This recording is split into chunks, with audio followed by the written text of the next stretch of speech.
TDP third list లో ఎవరెవరి పేర్లు ఉన్నాయి, వాళ్ళలో కొత్తవారు ఎంతమంది, పాతవారు ఎంతమంది, పార్టీ కోసం కష్టపడ్డోళ్లకు బాబు ఛాన్స్ ఇచ్చారా లేదా, థర్డ్ లిస్ట్ అభ్యర్థులు పక్కాగా గెలుస్తారా?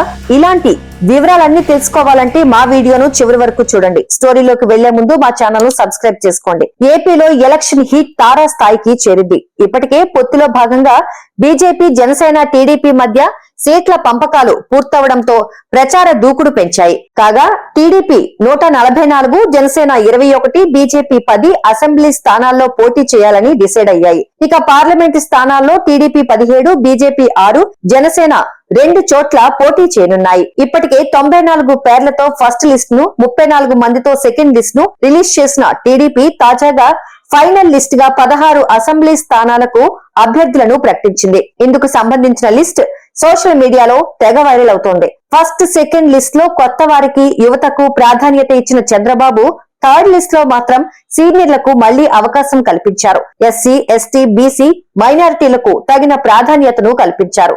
ఈ ఎన్నికల్లో ఘన విజయం సాధించాలని లక్ష్యంగా పెట్టుకున్నారు చంద్రబాబు. సోషల్ మీడియాలో వైరల్ అవుతున్న లిస్టు ప్రకారం థర్డ్ లిస్ట్ లోని 16 మంది అభ్యర్థుల పేర్లు, వారు పోటీ చేయబోయే నియోజకవర్గాల వివరాలు ఇలా ఉన్నాయి. పలాస గౌతు శిరీష లేదా గ్రీష్మ, పాతపట్నం కలమట వెంకట్రమణ, ఎచ్చెర్ల కిమిడి కళా వెంకట్రావు, చీపురుపల్లి గంటా శ్రీనివాసరావు లేదా కిమిడి నాగార్జున, శృంగవరపుకోట కొల్లా లలిత కుమారి, భీమిలి కోరాడ రాజాబాబు లేదా గంటా శ్రీనివాసరావు, కాకినాడ అర్బన్ వనమాడి కొండబాబు, పెందుర్తి బండారు సత్యనారాయణమూర్తి, మైలవరం వసంత కృష్ణప్రసాద్ లేదా బొమ్మసాని వెంకటేశ్వర్లు, నరసారావుపేట ఆలపాటి రాజా లేదా డాక్టర్ అరవింద్ బాబు, కోడెల శివరాం, చీరాల ఆమంచి స్వాములు లేదా కృష్ణమోహన్, సర్వేపల్లి సోమిరెడ్డి చంద్రమోహన్ రెడ్డి, గుంతకల్లు గుమ్మనూరు జయరాం, అనంతపురం జేసీ ప్రభాకర్ చౌదరి లేదా జేసీ పవన్ రెడ్డి, ఆలూరు కోట్ల సుజాతమ్మ లేదా వైకుంఠం ప్రసాద్, పొంగనూరు చల్లా బాబురెడ్డి లేదా రమణారెడ్డి,